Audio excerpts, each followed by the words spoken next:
I'm Hugh Hewitt. Danielle Pletka, Senior Fellow at the American Enterprise Institute, co-host of the wonderful podcast, What the Hell is Going On, with my friend Mark Thiessen, normally about international and strategic affairs, and I want to begin there, Danny. Welcome back. Last week, Chairman Xi purged his senior military. Now, I don't know if that happens every other year. You're the China watcher. What did you make of that? So, there are probably more acute China watchers among my colleagues, but this is such a big deal that I think all of us who care about national security pay attention. Uh, it does happen more often than you would think it happens in a place like China, and with somebody who has ruled for as long as Xi Jinping has been Secretary General of the Chinese Communist Party. A bunch of the people who were purged were, in fact, people who he had put in place to replace people who he had previously purged in the military. And look, for me, anytime you watch an authoritarian, frankly, a totalitarian country begin to peel back the onion at the leadership level, you start to worry about the decision making. Just to put it in the sort of a cultural setting, does everybody remember? You must remember the great film, The Death of Stalin. Oh, God, loved it. Steve Buscemi, yeah. Right. A fantastic film. But one of the things that underscored is that when people are afraid, who surround the leader, when they're afraid for their well-being, their family's well-being, then they start to be averse to speaking truth to power. And when the leader's not getting true information, he makes bad decisions, including on the national security front. Taiwan, South China Sea, support for Russia, North Korea. We have a lot to worry about. Well, there have been so many bad decisions made by Putin since his second invasion of Ukraine, and he doesn't seem to be able to get out of it. Is that the same problem there? He does not have a decent information flow up?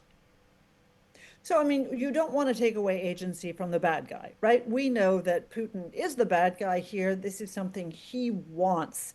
At the end of the day, though, what we've seen is that as his Ministry of Defense, for example, has failed, as his war in Ukraine has faltered, as they have lost hundreds of thousands of young Russian men to cannon fodder in Ukraine, he has purged people theoretically with a view to getting better leadership, but of course it's also so he doesn't hear bad news. And as a result, of course, what we're seeing is that Putin isn't making any good decisions. They continue not to lose, but also not to win in Ukraine. And considering the power contrast between the two countries, that's remarkable. This is what I worry about. This is what my colleagues like Dan Shapiro, Derek Scissors, and others worry about. Dan Shapiro, Dan Blumenthal, worry about when they talk about decision making in China.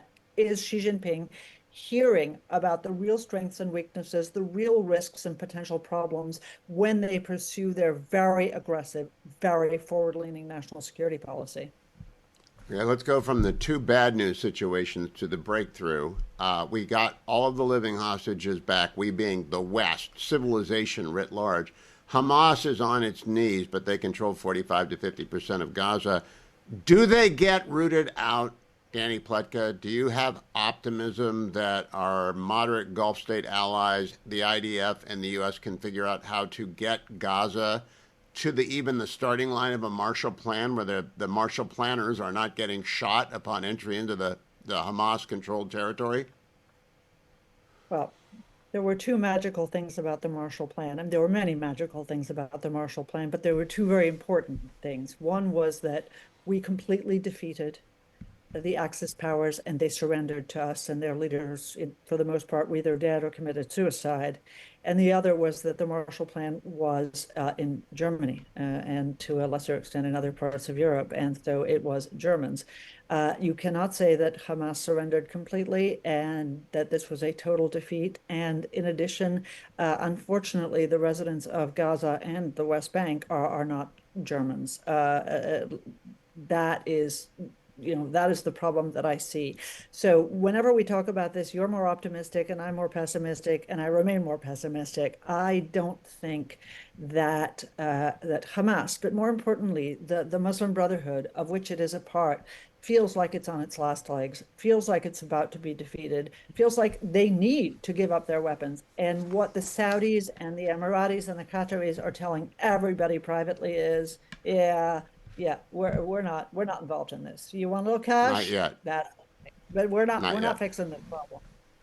Now I want to take you into a place where the AI folks don't normally go, into the culture wars. But yesterday, Jen Psaki appeared on the I've Had It podcast with Jennifer Welch and Angie Sullivan and said this, cut number 16. I think the little Manchurian candidate, JD Vance, wants to be president more than anything else. Yeah. I always wonder what's going on in the mind of his wife. Like, are you Agreed. okay? Please blink 4 times. Yes. We'll come over here. We'll save you. And that he's willing to do anything to get there. And All right, so your that's enough. Danny, you and I have been doing this a long time. There used to be guardrails. What do you make about mocking or minimizing domestic abuse or attributing it to? I mean, Usha Vance was the Chief Justice Roberts' law clerk. It's ridiculous, but nevertheless, they went there. Right. Jen Psaki wouldn't know a guardrail if it came and bit her on the rear end. And I'll tell you this, Hugh, and you see this more than I do because you're so much more immersed in the media environment. What you see is the kind of language on the far left and to a lesser extent, but also on the fringes of the far right, which seeks to dehumanize the people with whom we have disagreements. Yes. If you seek to dehumanize your adversary, your political, let's remember this is politics. This isn't about genocide or war. This is about the Democrats and the Republicans, okay? Our vice president, who was voted into office by more than 70 million Americans. If you seek to suggest that your political adversaries are evil, and that's basically what Jen is saying. He's a wife beater. His wife is not a woman because she is married to a Republican. So she doesn't deserve the respect that Jen would insist should be accorded to the likes of Hillary Clinton, right? No way. Or Dr. Jill Biden. This is the problem. This is where you see violence come from. This is the wellspring of violence because when your adversaries are not human beings, when they are enemies, then it is fine to want to do violence to them. And this is the corruption, the rot at the soul of our political life right now. Boy, that's very well said. I'm going to leave it there, Danny Pletka. Follow her on X at Pletka. Listen to her podcast with Mark Thiessen. What the hell is going on? I hope they tackle the culture